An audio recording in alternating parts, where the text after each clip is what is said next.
आम गाँ गहलीर ओडिया ऑथेंटिक वर्षा दिनिया गोटे साग रेसिपी आज आपण मान सहित शेयर करी बिना पियाज रसुण और टिके भिन्न प्रकार शैली रे प्रस्तुत यही घोरा सागटी आपण मानकु पसंद आसियो बोली आशा करुछि। जय जगन्नाथ। मो राजश्री किचन डिलाइट्स को आपण मानकु अनेक अनेक स्वागत करुछि। चलतु आरंभ करवा आज घोरा सागर प्रस्तुति प्रणाली। ये जो घोरा सागटी विभिन्न प्रकार साग को मिसेकरी तैयारी होता है। विशेषकर वर्षा दिन में विभिन्न प्रकार देसी साग आमर बाड़ी बगीचारे उठे। मार्केट रे जो साग मिले से साग सहित ये देसी साग को मिसई घोरा सागटी आमर तैयारी होता है। हूँ कनसिरी साग, कन्न सिरी आपको कहती। यही सागटी वर्षा पानी पड़ला माने भर्ती हो जाए, मनु मन उठी थाए। यही कन्न सिरी साग को आज मुझे व्यवहार करी मोर घोरा सागरे। ता छड़ा मु किछि अगस्ती साग नहीं। अगस्ती साग को आमे सबुबले कार्तिक मासरे खाई थाए, किंतु आम बाड़ी थिबा अगस्ती गछटी हणा हैतिला। एबे नुआ नुआ कौलिया अगस्ती पत्र कौलिची, से कौलिया पत्ररू मु किछि साग नेइची। आज मु मोर सागरे व्यवहार करी। एही अगस्ती सागटी देह पई बहुत उपकारी अटे। किछि पुरुणी साग मध्य नेइची। वर्षा पानी पड़ले कनसिरी साग परी पुरुणी साग मध्य बढ़िया हेकिरी बढ़े एवं चारिआडे भर्ती हो जाई थाए।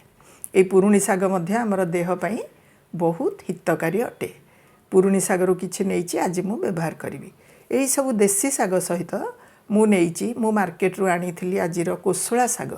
कोसला साग को मु परिष्कार करी धोई काटिकरी रखिछि। कोसला साग सहित यही सब साग को मु प्रथमे धोई देवी परिष्कार करी, तापरे तार डेम्फ छड़े काटिदेवी। दुईटी जिनस को आमे दृष्टि रे रखी यही सब देसी साग को आम व्यवहार करिबा। प्रथम कथा हला परिष्कार जगारू आमे देसी साग को तोलिबा।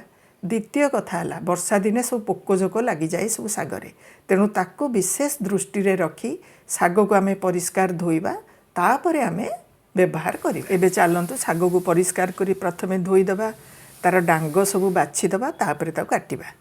मु सब धोईकिरी बाछि देखंतु काटिकिरी सब साग को रखिछि। किछि नाली कोसला मो पाखरे थिला, ताको मध्ये मु काटिकी रखिछि। अगस्ती साग को मु काटिनी, बाकी सब साग को मु काटि देइछि। अगस्ती साग सजना साग परी ठीक रोषे हेला बेलू सांग सांग कटा होकर व्यवहार हम। ता छड़ा परिवार नहीं सारू, जह्नी, कखारू को नहीं छोट छोट कर मु काटी देइछि। एई जो साग सहित आपण अलगा साग भी मिसई पारिबे। कौलिया कखारू साग मिसई पारिबे, खड़ा साग मिसई पारिबे, लेउटिया साग मिसई पारिबे। आपण एई सब प्रकार साग को मिसई घोरा सागटी आपण तैयारी करि पारिबे। नेक्स्ट स्टेप रे मु गोटे करेई रे सोरिष तेल किछि नै गली। गरम तेल रे सुखिला लंका दुईटी मु फुटई देवी। सुखिला लंकारु मंजी के प्रथमे मु काढ़ी देली। लंका दुईटी फुटई देली। सोरिष किछि मु फुटई देली। जेहेतु आज आमे बिना पियाज रसुण रे करूचे, एई घोरा सागरे आमे टिके बिरी डाली फुटई देबा। 1 टीस्पून बिरी डाली मु फुटेली। दुईटी कंचा लंका को मु फाळ करी रखिथिली, मंजी भी काट देइछि। से कंचा लंका दुईटी को भी फुटई देली। एबे बिरी डाली, सोरिष, सुखिला लंका आ कंचा लंका को आमे टिके तेल रे जाड़ दबा। सबु परिबा को एबे पकई दबा।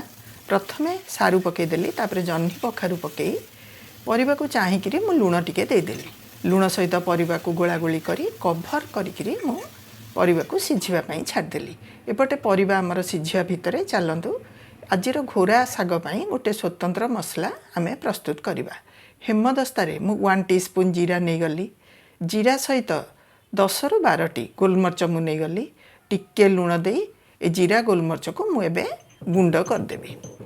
एक्चुअली टिके लुण देले हमर आमे जे कोनोसी जिंस गुंड करे बा छेचे जल्दी से जिंसटी प्रस्तुत हो जाई थाए।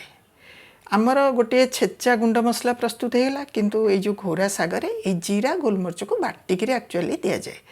मु तो शिल व्यवहार करूनी, तेणु केमती एटा को बाटिबी। टिके पानी दे देली। देखो हेमदस्तार एमती घोरी घोरिकी बटा मसलाटे मु रेडी करदेवी। शिल परी चिकण नहले भी गोटे खदड़िया बटा मसला आमर देखो रेडी हो गला। एपटे आमे परिबा को देखिबा। परिबाटी आमर सबू प्राय सिझी जाइछि। सारू को देखिबा, सारूटी सिझिछि ना नहीं। देखो सारूटी सिझी जाइछि आ टिके किंतु सिझिबो। एई समय आमे सबू साग पकईदेबा। परिबारे कोसला साग 2 प्रकार पकईदेबा, पुरुणी साग पकईदेबा, कनसिरी साग पकईदेबा। केवल आमर रहिबो अगस्ती साग। सजना साग परी अगस्ती साग को सांगे सांग काटिकी व्यवहार करा जाय थाए। तेणु मु सबू साग पकई तापरे अगस्ती साग को मु ए सबू सागरे पकई मिसई देबी। अगस्ती शाग मु पकईदेली। एबे सबू शाग को आम गोलागोली करदे परिवा सहित। आमर परिवार लुण पड़ता जदि ए शाग को चाहिए आउ टिके लुण दरकार हुए किंतु आमर जेहेतु जो मसलाटी आम करें से भी टे लुण पड़ी तेणु आपण टिके देखिकी आउ जदि दरकार हुए लुण आड करेंगे ये समय रे।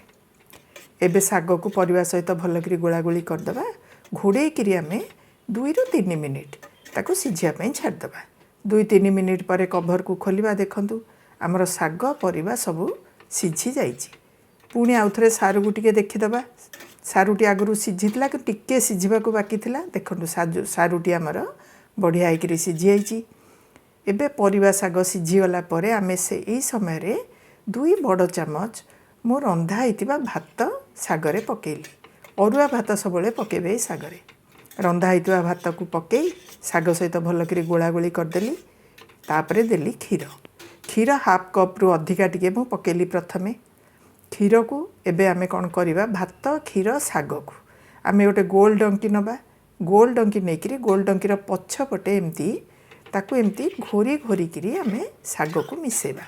मते टिके क्षीर कम हैला भलिया लागिला आउ टिके क्षीर मु आड कली शाग को देखिकी। एक्चुअली ये शागटी आमर टिके लसलसिया होकर शागटी प्रस्तुत होता है। तेणु आउ टिके क्षीर मु मिसेदेली। गोल डंकीर पछपटे क्षीर भात शाग सहित मुझे एमती घसी घसिकी बा घोरी घोरिकी मु मिसेली। मो पाखे गोटे ये आलू चकटापी गोटे अच्छी तेणु मु यही आलू चकटारे मु शाग को भल भाव घोरी। आपण पाखे जदि ये किसी अच्छी ताले आपण घोरी पारे ना गोल डंकीर पछपटे आपण जमती मु आगु देखली सेमती आपण घोरी पारे। यहीपरी भाव शाग को आम भल भाव घोरीदे। शागटी घोरी हो गला आमे जो बाटिकी मसला रखीचे हेमदस्तार से मसलू शाग को चाहिकी मु 2 चामच से बटा मसला मु देदेली। जीरा गोलमरचर बटा से जीरा गोलमरच बटा को दे आमे शाग सहित भल भाव मिसईदे। गैस को बंद करदे। शाग को कभर करी साइड रे रखीदे। नेक्स्ट स्टेप रे छुंक दबापाई शाग को गोटे छुंक डंकी पसैबा गैस रे सोरिष तेल देदेबा। 2टी सुखिला लंका को प्रथम मु फुटेदेली। लंका टिके जारी हो गला परे सोरिष टिके फुटेदेली। सोरिष सहित अल्प टिके बिरी डाली मु फुटेली। जदि आमे बिना पियाज रसुणर शाग ता पुणी घोरा शागरे एपरी सोरिष सहित बिरी डाली टिके फुटेबे बहुत भल लगी थाए शागटी। एबे आमर ये छुंक को नेइकरी आमर घोरा शाग उपरे आमे देदेबा। कभर सांगे सांगे घोड़ेदेबा। एपरी भावरे वर्षा दिन रे विभिन्न प्रकार देसी शाग को मिसई आपण गोटे घोरा शाग प्रस्तुत करंतु। केमिति लागिला मते कमेंट माध्यम रे निश्चित भाव में जणातु। जदि घोरा शागटी भल लागिला वीडियो को लाइक कमेंट और चैनल को सब्सक्राइब करंतु।